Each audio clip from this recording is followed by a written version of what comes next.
The myth about sex is that it's just a physical act, like brushing your teeth or going for a run.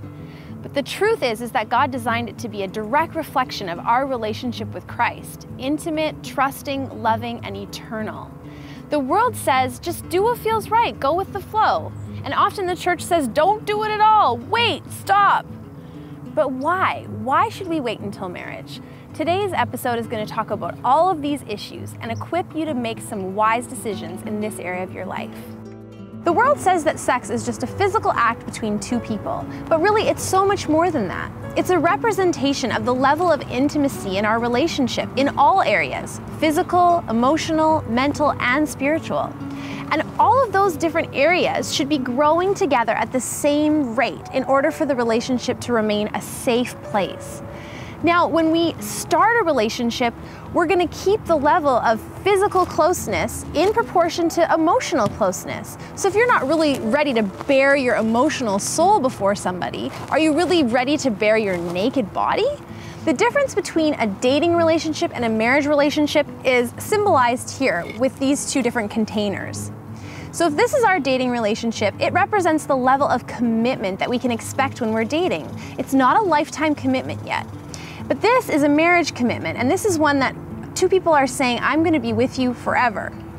Now, if we look at this as the intimacy that we have to offer in a relationship in every area, is all of this going to fit safely inside of this container? No, there's going to be a lot that's wasted and lost. But if we consider a marriage relationship and the level of commitment that comes with that, all of that intimacy is going to be safely contained within that relationship.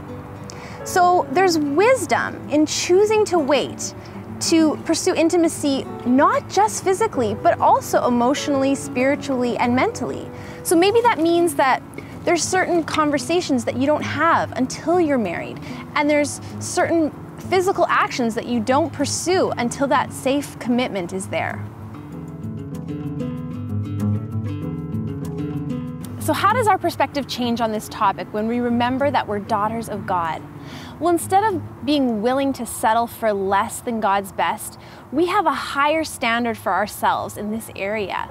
God says that He wants us to experience sex and enjoy it within the safety of marriage. So we don't give in to the pressure of the world, we line up our perspective with His. And if we have messed up before, we remember that there's grace. Jesus met the woman at the well, and she had been in many unhealthy relationships. And He didn't condemn her, but He did say to her, go and sin no more. Just because you've messed up once, it doesn't mean that you have to keep living that way. There is more, there's grace, and there's fullness of life and freedom. So if all of this is true about the safety of intimacy within the commitment of marriage, then what does it look like in dating relationships? I think we need to start asking different questions. Instead of asking, how far is too far? Maybe we need to start asking, how can I honor God and the person that I'm with in this relationship?